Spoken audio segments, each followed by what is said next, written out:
Hello students, നമ്മൾ കഴിഞ്ഞ ക്ലാസ്സിൽ ഇന്റേണൽ ബിസിനസ് എൻവയോൺമെന്റിന്റെ എലമെന്റ്സ് ഒക്കെ നമ്മൾ ഡിസ്കസ് ചെയ്തു. ഇന്നത്തെ വീഡിയോ നമ്മളിവിടെ ഡിസ്കസ് ചെയ്യാൻ പോകുന്നത് ഇന്റേണൽ എൻവയോൺമെന്റിന്റെ വാല്യൂ സിസ്റ്റമാണ്. നമുക്കറിയാം, ഏതൊരു കാര്യത്തിനും നമുക്കൊരു വാല്യൂ നമ്മൾ കൊടുക്കുന്നുണ്ട്, ഓരോ വാല്യൂ നമ്മൾ ക്രിയേറ്റ് ചെയ്യുന്നുണ്ട്. അതുപോലെ തന്നെ ഇന്റേണൽ എൻവയോൺമെന്റിന് ഓരോ വാല്യൂ ഉണ്ട്. എന്താണ് ഇന്റേണൽ എൻവയോൺമെന്റിന്റെ വാല്യൂ സിസ്റ്റം എന്നുള്ളത് നമുക്കൊന്ന് ഡിസ്കസ് ചെയ്തു നോക്കാം. ഇവിടെ നോക്കാം.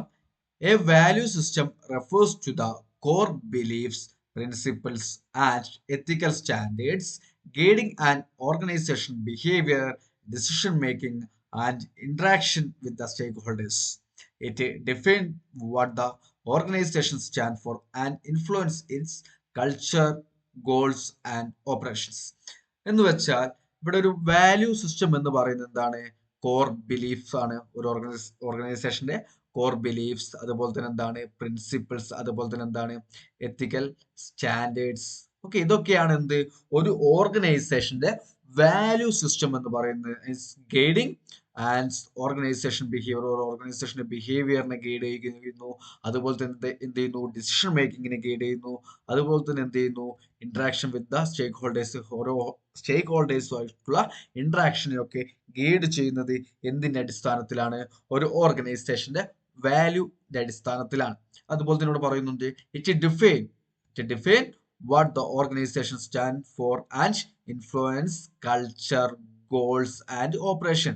ഒരു ഓർഗനൈസേഷൻ എന്തിനു വേണ്ടിയാണ് നിലകൊള്ളുന്നത് എന്നും അതുപോലെ തന്നെ ആ ഓർഗനൈസേഷന്റെ കൾച്ചറിനെയും ഗോൾസിനെയും ഓപ്പറേഷൻ, അതായത് ആക്ടിവിറ്റീസിനെയും എല്ലാം ഇൻഫ്ലുവൻസ് ചെയ്യാൻ കഴിയുന്ന അല്ലെങ്കിൽ അതിനെ സ്വാധീനിക്കാൻ കഴിയുന്ന ഒന്നാണ് എന്ത് വാല്യൂ സിസ്റ്റം എന്ന് പറയുന്നത്. ഒരു ഇന്റേണൽ ഓർഗനൈസേഷന്റെ വാല്യൂ സിസ്റ്റം എന്ന് പറയുന്നത് ആ ഓർഗനൈസേഷന്റെ ബിലീഫ്സും പ്രിൻസിപ്പിൾസും അതുപോലെ തന്നെ എന്താണ് എത്തിക്കൽ സ്റ്റാൻഡേർഡ്സ്, ഇത്തരത്തിലുള്ള കാര്യങ്ങളൊക്കെയാണ് ഒരു ഓർഗനൈസേഷന്റെ ബിലീഫ്സ്, വാല്യൂസ് എന്ന് പറയുന്നത്. ഓക്കെ, ക്ലിയർ ആയെന്ന് വിചാരിക്കുന്നു. ഓക്കെ, ഇനി ഡിസ്കസ് ചെയ്യാൻ ഇന്റേണൽ എൻവയോൺമെന്റിന്റെ വാല്യൂ സിസ്റ്റത്തിന്റെ കോമ്പോണൻസ് ആണ്. ഒന്നാമത് പറയുന്നത് കോർ വാല്യൂ ആണ്. എന്നാ പറയുന്നത് കോർ വാല്യൂ ആണ്. കോർ വാല്യൂ എന്ന് പറഞ്ഞാൽ എന്താ? ഫണ്ടമെന്റൽ ബിലീഫ്, അടിസ്ഥാനപരമായിട്ടുള്ള beliefs such as integrity, innovation, customer satisfaction and team work, എന്നീ കാര്യങ്ങളൊക്കെയാണ് എന്ത് പറയുന്നത് കോർ വാല്യൂ എന്ന് പറയുന്നത്. ഒരു കോർ വാല്യൂ എന്ന് പറയുന്നത് എന്താ? ഫണ്ടമെന്റൽ, ഒരു ഓർഗനൈസേഷന്റെ ഫണ്ടമെന്റൽ ബിലീഫ്സിനെയാണ് നമ്മൾ എന്ത് പറയുന്നത് കോർ വാല്യൂ എന്ന് പറയുന്നത്. ആ കോർ വാല്യൂല് എന്തൊക്കെയാണ്? കോർ വാല്യൂ ഫണ്ടമെന്റൽ ബിലീഫ്സ് എന്ന് പറയുന്നു. ആ ബിലീഫ്സ് ഏതൊക്കെയാണ്? Integrity, innovation, customer satisfaction and team work, ഇത്തരത്തിലുള്ള കാര്യങ്ങളൊക്കെ ഉൾക്കൊള്ളുന്നതാണ് എന്ത് ഒരു സ്ഥാപനത്തിന്റെ കോർ വാല്യൂ എന്ന് പറയുന്നത്. ഓക്കെ, ദ നെക്സ്റ്റ് വൺ പറയുന്നത് എത്തിക്കൽ സ്റ്റാൻഡേർഡ്. ഏതൊരു ഓർഗനൈസേഷനും ഒരു എത്തിക്കൽ സ്റ്റാൻഡേർഡ് ഉണ്ട്. ആ സ്റ്റാൻഡേർഡ് അനുസരിച്ചായിരിക്കും ഏതൊരു ഓർഗനൈസേഷനും റൺ ചെയ്യുന്നത്. എത്തിക്കൽ സ്റ്റാൻഡേർഡ് എന്ന് പറയുന്നത് എന്താ? Principles that's guiding moral behaviour such as honesty and integrity. ഒരു ഓർഗനൈസേഷന്റെ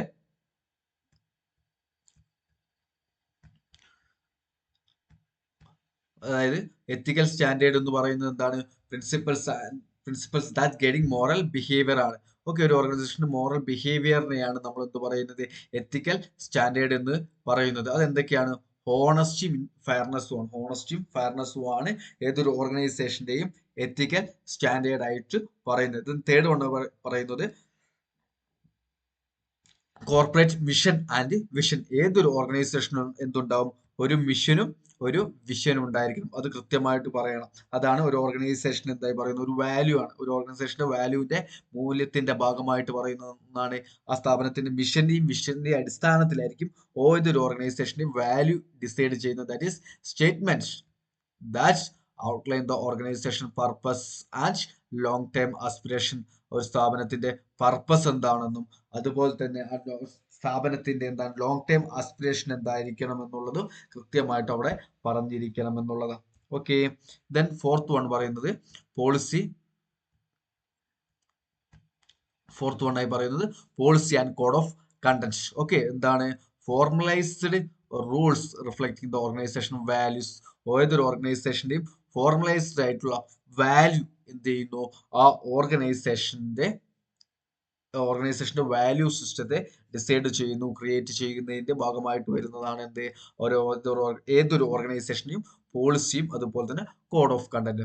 ദെൻ ഫിഫ്ത്ത് വൺ ആയി പറയുന്നത് ഡിസിഷൻ മേക്കിംഗ് പ്രാക്ടീസ്. ഓക്കെ, ഒരു സ്ഥാപനത്തിന്റെ വാല്യൂ അടിസ്ഥാനത്തിലായിരിക്കും എന്ത് ഒരു ഓർഗനൈസേഷന്റെയും ഡിസിഷൻ മേക്കിംഗ് നടക്കുന്നത്. ഏത് തരത്തിലാണ് ഡിസിഷൻ മേക്ക് ചെയ്യേണ്ടത്, എത്തരത്തിലുള്ള ഡിസിഷൻ ആയിരിക്കും ക്രിയേറ്റ് ചെയ്യേണ്ടത് എന്നെല്ലാം എന്തിന്റെ അടിസ്ഥാനത്തിലാണ്? ഒരു ഓർഗനൈസേഷന്റെ വാല്യൂസിന്റെ അടിസ്ഥാനത്തിലാണ്. How values influence the business choice and strategy. ഓരോ സ്ഥാപനത്തിന്റെയും ബിസിനസ് ഡിസിഷനിലെയും അതേപോലെ തന്നെ സ്ട്രാറ്റജി മേക്കിങ്ങിലും ഒക്കെ എന്ത് ചെയ്യുന്നുണ്ട്? ആ സ്ഥാപനത്തിന്റെ വാല്യൂസ് ഇൻഫ്ലുവൻസ് ചെയ്യുന്നുണ്ട്. നെക്സ്റ്റ് സിക്സ്ത് വൺ പറയുന്നത് കോർപ്പറേറ്റ് സോഷ്യൽ റെസ്പോൺസിബിലിറ്റി. ഓക്കെ, ഏതൊരു ഓർഗനൈസേഷൻ എന്തുണ്ടാവും? സോഷ്യൽ കമ്മിറ്റ്മെന്റ് ഉണ്ടാവും. അതുപോലെ തന്നെ എന്തുണ്ടാവും? എൻവയോൺമെന്റൽ അതേപോലെ തന്നെ കമ്മ്യൂണിറ്റി വെൽഫെയർ ഒക്കെ എന്ത് ചെയ്യണം? എൻവയോൺമെന്റൽ കമ്മിറ്റ്മെന്റ് അതുപോലെ തന്നെ കമ്മ്യൂണിറ്റി വെൽഫെയറും എല്ലാം ക്രിയേറ്റ് ചെയ്യേണ്ടതായിട്ടുണ്ട്. ഒരു കോർപ്പറേറ്റ് ഒരു സോഷ്യൽ റെസ്പോൺസിബിലിറ്റി എപ്പോഴും എന്തായിരിക്കണം? ഏതൊരു ഓർഗനൈസേഷനും ഫോളോ ചെയ്യുന്നുണ്ട്. ഓക്കെ, ദെൻ നമുക്ക് ഡിസ്കസ് ചെയ്യാനുള്ള importance of the value system. Value സിസ്റ്റത്തിന്റെ ഇമ്പോർട്ടൻസ് ആണ്. സിമ്പിൾ കാര്യങ്ങളാണ്. ഒന്നാമത് പറയുന്നത് ഗൈഡൻസ് ദ ബിഹേവിയർ. എന്ത് ചെയ്യുന്നു? ഏതൊരു ഓർഗനൈസേഷൻ എന്തെങ്ങനെയാണ് നോക്കാം? Help the employees understand watts acceptable and accepted. Okay, എന്താ ഓർഗനൈസേഷന്റെ ബിഹേവിയറിന് എന്ത് ചെയ്യുന്നു? ഗൈഡ് ചെയ്യുന്നു. അതേപോലെ തന്നെ അവിടുത്തെ എംപ്ലോയീസിന്റെ ബിഹേവിയറിനെ ഗൈഡ് ചെയ്യുകയാണ് ചെയ്യുന്നത്. എങ്ങനെയാണ്? എന്താണ് അക്സെപ്റ്റ് ചെയ്യേണ്ടതെന്നും എന്താണ് എക്സെപ്റ്റ് ചെയ്യേണ്ടതെന്നും എന്നുള്ളത് കൃത്യമായിട്ട് ആർക്ക് മനസ്സിലാക്കി കൊടുക്കുന്നു? എംപ്ലോയീസിന് മനസ്സിലാക്കി കൊടുക്കുന്നു. അതുപോലെ തന്നെ അതുകൊണ്ട് അതിന്റെ ഭാഗമായിട്ട് അവരുടെ ബിഹേവിയർ കൃത്യമായിട്ട് അവിടെ ഗൈഡ് ചെയ്യുന്നു. ദെൻ സെക്കൻഡ് വൺ പറയുന്നത് ഷേപ്പ് ഓർഗനൈസേഷൻ കൾച്ചർ. ഓക്കെ, ഓർഗനൈസേഷന്റെ കൾച്ചറിനെ ഷേപ്പ് ചെയ്യുന്നതിൽ വാല്യൂ സിസ്റ്റത്തിന് നല്ലൊരു പങ്കുണ്ട് എന്നുള്ളതാണ്. അതെങ്ങനെയാണ്? Promote A unified and positive work place environment. കൃത്യമായിട്ടുള്ള യൂണിഫോം ആയിട്ടുള്ളതും അതുപോലെ തന്നെ ഒരു പോസിറ്റീവ് ആയിട്ടുള്ള വർക്ക് പ്ലേസ് ഇവിടെ ആര് ക്രിയേറ്റ് ചെയ്യുന്നുണ്ട്? ഇവിടെ വാല്യൂ സിസ്റ്റത്തിന്റെ കീഴിൽ നല്ലൊരു എൻവയോൺമെന്റ് ക്രിയേറ്റ് ചെയ്യപ്പെടുന്നുണ്ട്. ഓക്കെ, ദെൻ നെക്സ്റ്റ് വൺ പറയുന്നത് എൻഹാൻസ് റെപ്യൂട്ടേഷൻ. എന്താണ്? റെപ്യൂട്ടേഷൻ വർദ്ധിപ്പിക്കുന്നുണ്ട്. എങ്ങനെ ബിൽഡ് ചെയ്യുന്നുണ്ട്? എങ്ങനെ? Build the trust with the customers and investors and public. എന്ത് ചെയ്യുന്നു? ഒരു റെപ്യൂട്ടേഷൻ ഇവിടെ വർദ്ധിപ്പിക്കുന്നുണ്ട്. എങ്ങനെയാണ്? ഒരു ട്രസ്റ്റ് ബിൽഡ് ചെയ്യാണ്. എങ്ങനെയാണ്? കസ്റ്റമേഴ്സിനും ഇൻവെസ്റ്റേഴ്സിനും അതുപോലെ തന്നെ പബ്ലിക്കുമായിട്ടുള്ള ഒരു നല്ലൊരു ട്രസ്റ്റ് എന്ത് ചെയ്യുന്നു? ഇവിടെ ക്രിയേറ്റ് ചെയ്യപ്പെടുകയാണ് ചെയ്തത്. നെക്സ്റ്റ് വൺ പറയുന്നത് support decision making, provide a framework for resolving conflicts and making choice and ഇവിടെ എന്ത് ചെയ്യുന്നു? ഡിസിഷൻ മേക്കിങ്ങിനെ ഇവിടെ ആര് സപ്പോർട്ട് ചെയ്യുന്നുണ്ട്? വാല്യൂ സിസ്റ്റത്തിന് കീഴിൽ എന്ത് ചെയ്യുന്നു? ഡിസിഷൻ മേക്കിങ്ങിനെ ഇവിടെ സപ്പോർട്ട് ചെയ്യുന്നുണ്ട്. അതെങ്ങനെയാണ്?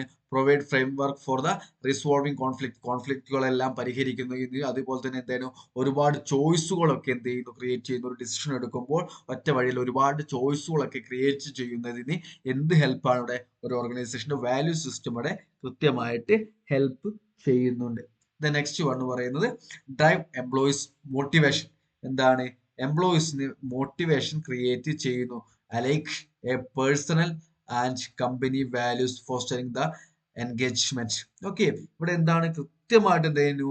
എംപ്ലോയീസിന് കൃത്യമായിട്ട് അവരുടെ താല്പര്യങ്ങൾക്ക് അനുസരിച്ച് കൊണ്ടുള്ള ജോബ് നൽകുക, അതുപോലെ തന്നെ അവർക്ക് ആവശ്യമായിട്ടുള്ള വാല്യൂ കൊടുക്കുക, അതുപോലെ ഫോസ്റ്ററിങ് എൻഗേജ്മെന്റ് കൃത്യമായിട്ട് ഓരോ കാര്യങ്ങൾ എൻഗേജ് ചെയ്യുക എന്നുള്ള കാര്യങ്ങൾ കൊണ്ടൊക്കെ എന്ത് ചെയ്യുന്നു? എംപ്ലോയീസിന് കൃത്യമായിട്ടുള്ള ഒരു മോട്ടിവേഷൻ എന്ത് ചെയ്യുന്നുണ്ട്? ഇവിടെ ഒരു ഓർഗനൈസേഷൻ ക്രിയേറ്റ് ചെയ്ത് നൽകുന്നുണ്ട്. ഇതൊക്കെ എന്തിന്റെ ഭാഗമായിട്ട്? വാല്യൂ സിസ്റ്റത്തിന്റെ ഭാഗമായിട്ടാണ്. ഓക്കെ, എല്ലാവർക്കും ക്ലിയർ ആയി എന്ന് വിചാരിക്കുന്നു. നമ്മൾ കഴിഞ്ഞ കുറച്ച് ക്ലാസ്സുകളായിട്ട് ഇവിടെ ഡിസ്കസ് ചെയ്തുകൊണ്ടിരിക്കുന്നത് ബിസിനസ് എൻവയോൺമെന്റിനെ പറ്റിയായിരുന്നു. ബിസിനസ് എൻവയോൺമെന്റ് കുറെ കാര്യങ്ങൾ നമ്മൾ ഡിസ്കസ് ചെയ്തു. ലേറ്റസ്റ്റ് ആയിട്ട് നമ്മൾ ഇന്നത്തെ വീഡിയോയിൽ നമ്മൾ ഡിസ്കസ് ചെയ്തിട്ടുള്ളത് ബിസിനസ് എൻവയോൺമെന്റിന്റെ വാല്യൂ സിസ്റ്റത്തെ പറ്റിയായിരുന്നു. എന്താണ് വാല്യൂ സിസ്റ്റം എന്നുള്ളതും അതിന്റെ എലമെന്റ്സും അതുപോലെ തന്നെ വാല്യൂ സിസ്റ്റത്തിന് കൊണ്ടുള്ള ഇമ്പോർട്ടൻസും കാര്യങ്ങളൊക്കെ നമ്മൾ ഡിസ്കസ് ചെയ്തു. ഓക്കെ, നമുക്ക് എന്നാല് ഇതിന്റെ ബാക്കി കാര്യങ്ങളുമായിട്ട് അടുത്ത വീഡിയോയിൽ കാണാം. Okay, thank you.